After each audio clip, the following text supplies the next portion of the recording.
Salut à tous, c'est Eve Gando. J'aime beaucoup les motos, toutes les motos.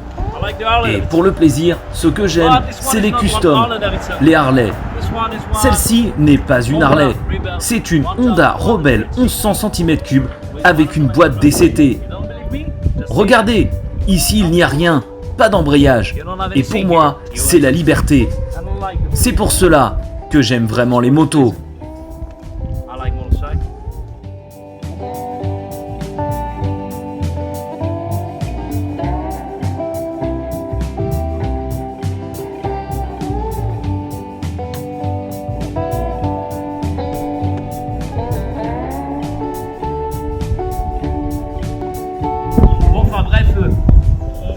On va arrêter un peu les conneries et puis on va la présenter tout simplement, cette rebelle.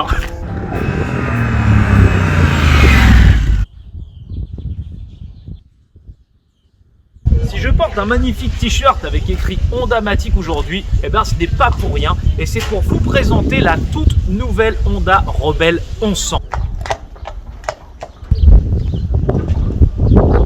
Bon, eh bien j'ai un cheval dans les mains et du coup cette Honda Rebel fait 87 chevaux puisqu'on n'est plus sur la version en 500 cm3 mais bel et bien sur un véritable 1100 pur sang japonais. Ce n'est pas une Harley Davidson, ce n'est pas un custom américain, mais c'est bel et bien une Honda. Elle te plaît, hein?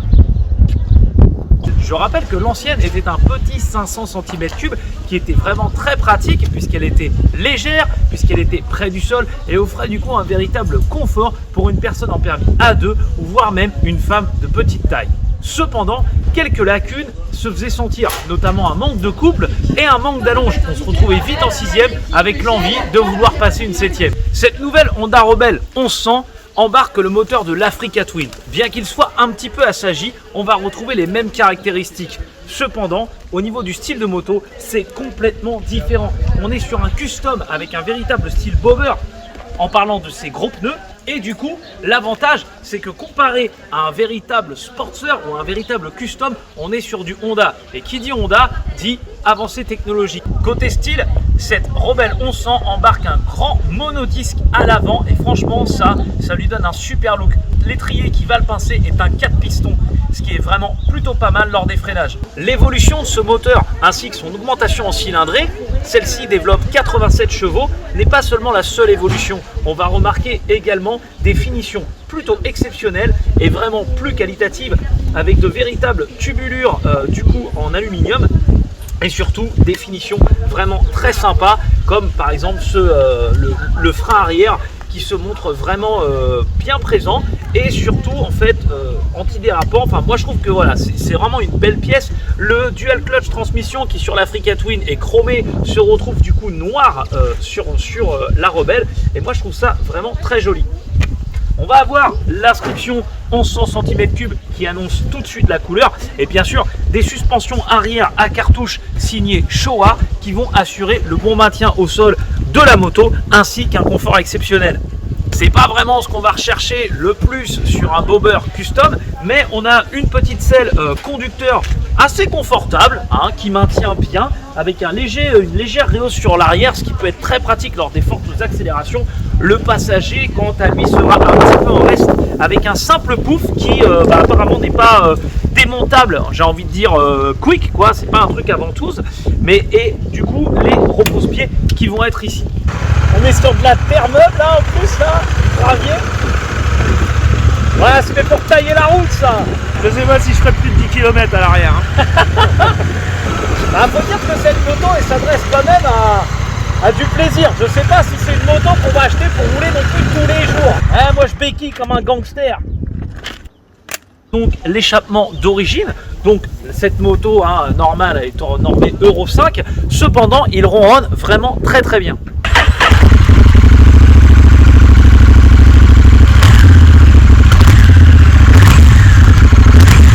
Plutôt style que pratique, le Neyman va se retrouver ici pour le contact. Plutôt cool quand on a le porte-clés qui va avec. On va retrouver du coup quelque chose de très sympa, à savoir un petit coffre. Et oui, on peut facilement y loger un pantalon de pluie un bloc 10 puisque on a une capacité quand même de 3 litres sous la selle, ce qui peut être sympa pour mettre une petite paire de gants, le téléphone et autres, surtout lorsque celui-ci, regardez bien, est équipé d'un port USB type C pour charger son téléphone. Moi, j'arrive pas à le refermer par contre. Particularité sur ce modèle en DCT, ça va être du coup le frein à main ici, puisque on va pouvoir le tirer du coup pour pouvoir bloquer la moto lors des descentes, puisque je rappelle c'est une transmission automatique, donc on ne pourra pas enclencher une vitesse sur la moto lorsqu'on la gare. On va avoir également un régulateur de vitesse. Au niveau des modes de conduite, on va retrouver le mode sport, le mode standard, le mode pluie, ainsi qu'un mode user, personnalisable chacun sur près de 3 niveaux sur la puissance, le traction control, ainsi que le frein moteur.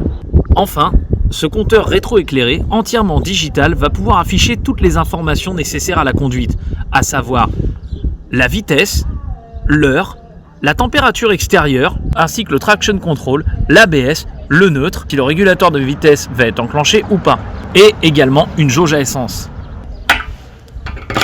Le réservoir de 13 litres pourra assurer une autonomie de près de 250 km. Les commodos sont simples, clairs, nets, précis et surtout avec une belle accessibilité au niveau des warnings et du klaxon, chose qui devient rare lorsque les constructeurs cherchent à mettre de plus en plus d'options.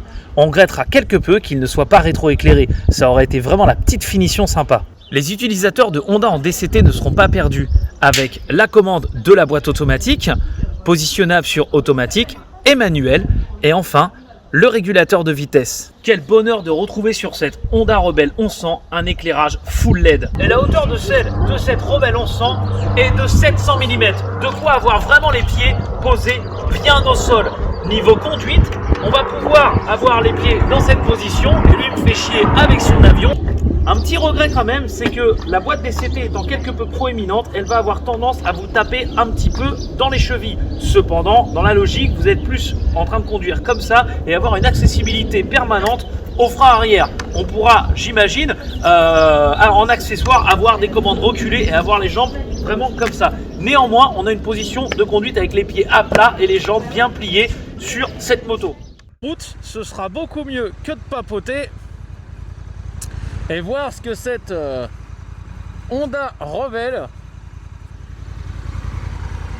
a sous le ventre. Voilà, alors déjà au niveau de la position de conduite, on est vraiment pas mal. Alors ça fait bizarre hein, tout de suite de prendre un custom et de pas avoir d'embrayage ici. On a tout de suite le réflexe de clac de vouloir embrayer, bim, d'enlever la béquille. Putain, mais même là ça me fait trop bizarre en fait.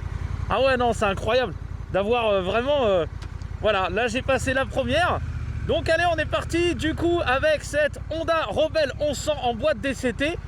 Alors pour ceux qui ne connaissent pas ce que c'est qu'une boîte DCT, ça veut dire Dual Clutch Transmission. Donc système de transmission à double embrayage. Et c'est pas quelque chose qu'on va retrouver sur un custom, puisque Honda sont les premiers à le faire sur cette version de la 1100. Alors du coup c'est vrai que ça fait bizarre, oh là là, autant sur une grosse bécane je suis habitué à pas avoir de vitesse, mais là tout de suite ça fait bizarre. Bon, alors déjà en partant comme ça, on sent qu'on a un moteur qui est très coupleux. Il y a une chose qui me dérange tout de suite et je vais en parler, ça va être donc du coup la transmission DCT qui est un petit peu proéminente et qui me tape la cheville droite du coup. Alors on sent que ça a du couple hein. Franchement, ah ouais non, ça fait bizarre, j'ai envie de décélérer, et voilà, ça y est, c'est bon, c'est trouvé, les réflexes reviennent. Donc voilà, là j'ai une gâchette moins, une gâchette plus, et là du coup c'est là qu'on va passer les rapports ou ne pas les passer au choix. Désolé monsieur, voilà. Allez, on est parti. Alors franchement la sonorité d'origine est plutôt pas mal. Bon, on va pas trop pencher non plus dans les virages parce que j'ai quand même une moto qui est toute neuve de chez toute neuve. Elle a combien de kilomètres? Elle est neuve. Ah ouais, franchement, alors on retrouve un peu le moteur de l'Africa Twin, mais on le sent un peu assagi. Je le sens plus rond, plus et moins voilà. En tout cas, franchement, ça watt hein.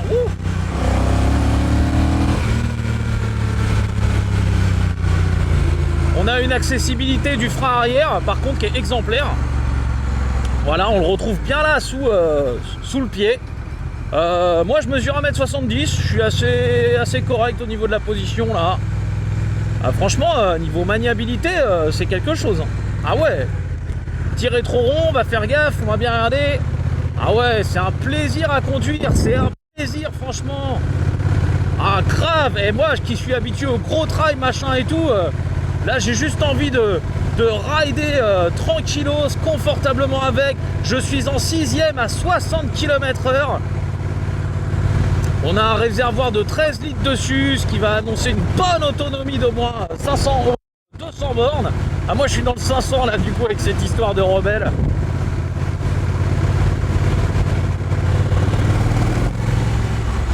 Ah ouais, franchement c'est cool. C'est cool, c'est cool, c'est cool.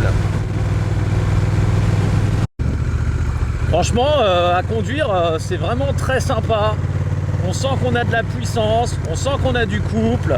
On a une moto qui sur un Sportster, hein, je vais l'appeler comme ça. On a de la technologie, à savoir donc différents modes de conduite. Le mode standard, le mode sport et le mode pluie. Alors qu'est-ce que ça implique? Eh bien ça va jouer donc sur la puissance du moteur, le traction control, le contrôle du frein moteur et enfin le drive. Et qu'est-ce que ça va être le drive? Eh bien ça va être tout simplement comment la moto va décider de passer les vitesses, à savoir si elle va monter dans les tours ou si au contraire elle va passer les rapports plus tôt pour un meilleur contrôle de la traction et surtout une consommation. Mais là on est en dans ce standard. Là elle m'a claqué 2 rapports d'un coup, bah, je peux vous dire que ça envoie pas mal.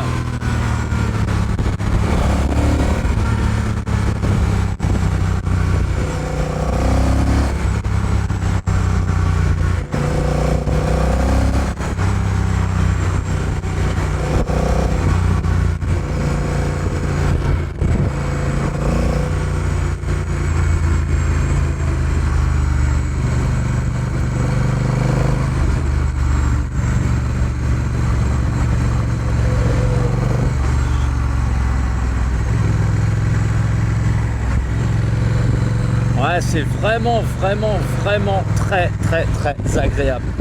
Bon, il faudrait des cale-pieds un peu plus larges pour éviter d'avoir la cheville qui va taper dans la boîte DCT qui vraiment, je trouve, est très proéminente. Là, c'est un peu dommage là-dessus, Honda, là, c'est pas cool, là.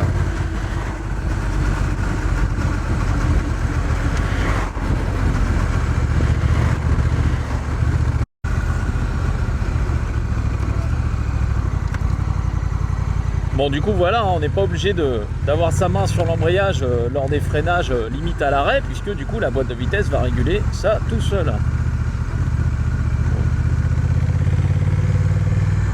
On a une sonorité quand même qui est bien grave et qui est très agréable pour un échappement d'origine, même si du coup bah, la moto est normée Euro 5.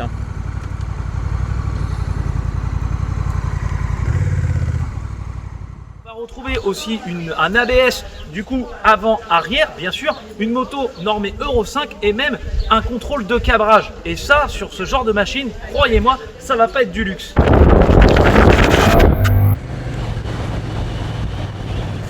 Une bonne position de conduite dessus, on prend l'air.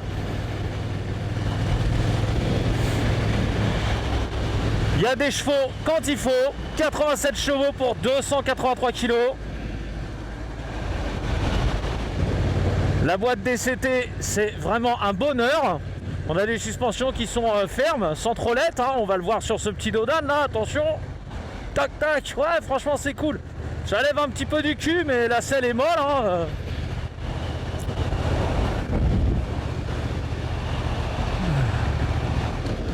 Bon après, c'est pas une moto avec laquelle on va lui demander de faire des demi-tours non-stop, hein. Va falloir s'y reprendre un peu à 2 fois. Ça penche bien, hein. On frotte pas trop les cale-pieds. Après, c'est vrai que celle-là étant neuve, je fais quand même gaffe aux pneus. On sent une nette différence sur les différents modes de conduite, hein. On sent que le mode rain, il est vraiment plus cool, quoi, plus pépère. Le mode standard il est très agréable et le mode sport, vraiment il envoie comme pas possible. En termes de roadster, moi c'est celui sur lequel que je trouve le plus sportif. Franchement, regardez, là elle va rétrograder toute seule. Et là elle envoie. On se retrouve vraiment vite à des vitesses qui vont pas forcément être raisonnables. Et ça va donner un caractère assez sportif.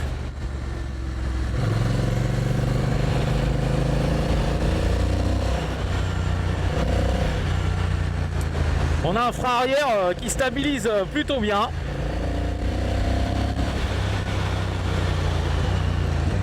Vous voyez, bam, blam, ça saute les rapports tout seul.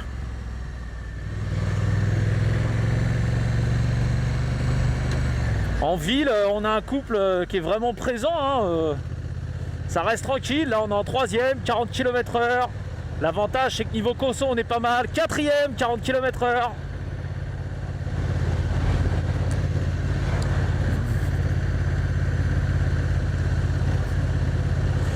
Donc voilà, moi ce que je trouve vraiment sympa, c'est que ok, ça reste un cruiser, machin et tout, mode pépère, le style et compagnie, mais quand on a besoin d'ouvrir, eh ben c'est là.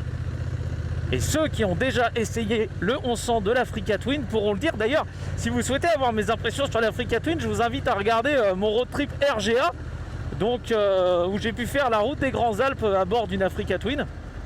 Et du coup j'en parle plus que complètement de cette moto. Et pour ceux et celles qui voudraient voir l'essai de la 500 Rebelle, pareil, je vous invite à aller sur ma chaîne YouTube pour retrouver cette vidéo. Ouais, le toutou, moi je suis un rebelle, moi, coup de laisse, qu'est-ce qu'il y a?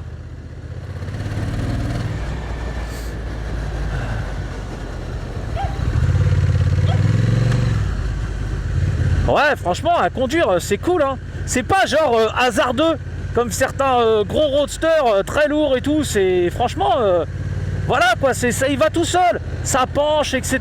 On a un guidon très large qui remonte pas haut, genre courbé, un peu comme les Z-bars qu'on peut retrouver sur certains choppers, machin. Là, le guidon large, il est là, on la tient la moto. On la tient. On s'arrête facilement, le frein avant il a un sacré mordant, c'est progressif mais ferme à la fois. Ah, et puis c'est relance à l'accélération là.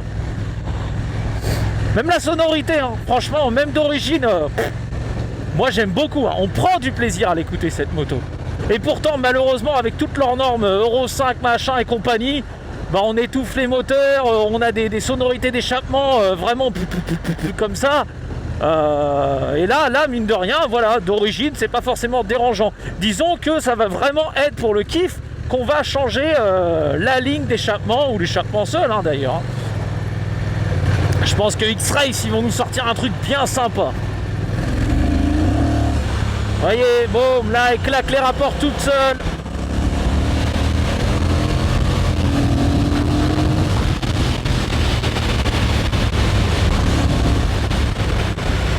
On a envie de doubler, on double.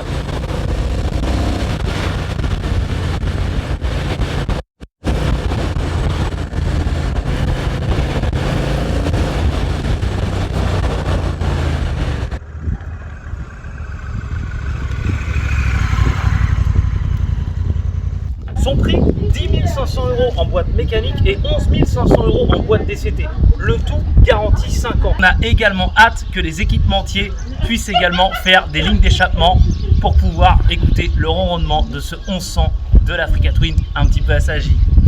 Bien que d'origine, c'est plutôt très sympa.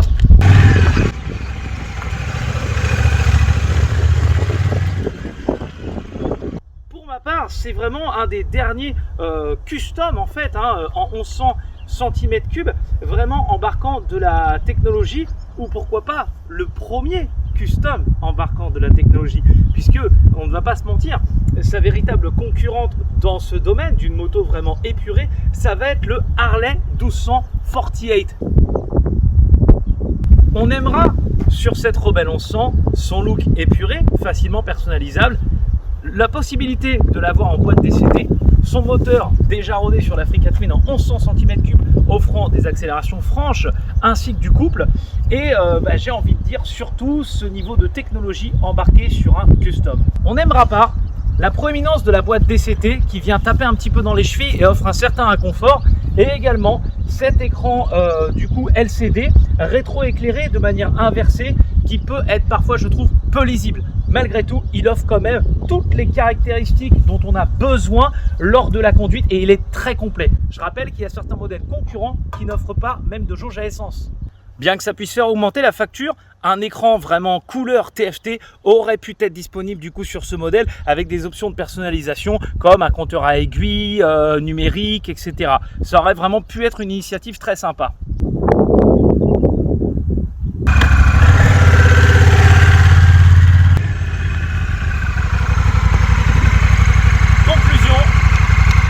Conclusion, cette Honda Rebel est vraiment le petit Sportster Cruiser parfait pour ma part en 2021. De quoi vraiment tailler la route. J'espère vraiment que cet essai vous aura plu. N'hésitez pas à vous abonner à ma chaîne, à me poser vos questions dans les commentaires et j'y répondrai avec grand plaisir. Et également, dites-moi les autres types de motos que vous souhaitez que j'essaye. En attendant, je vous souhaite bonne route et bon courage à tous.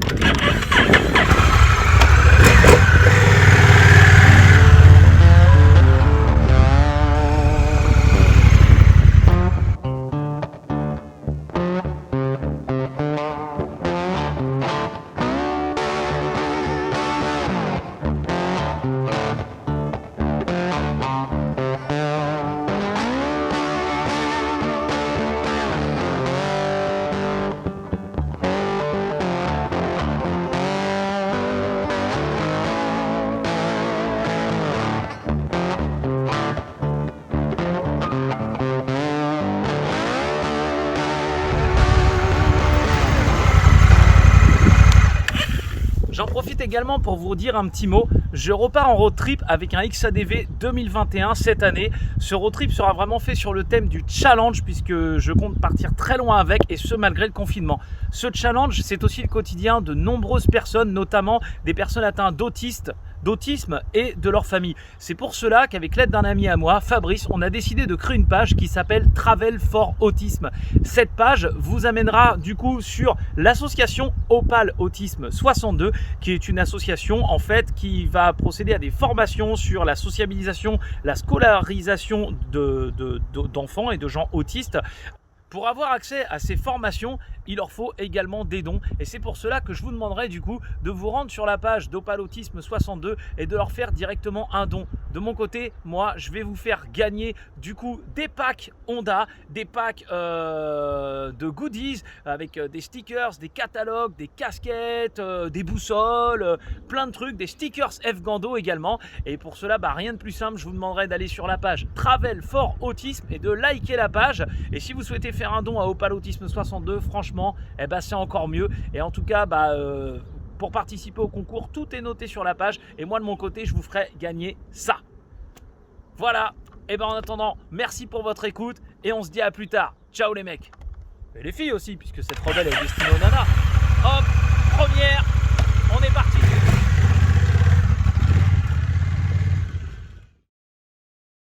En espérant que cet essai vous aura plu, n'oubliez surtout pas de vous abonner et si t'as aimé cette vidéo, de la partager. Allez, salut!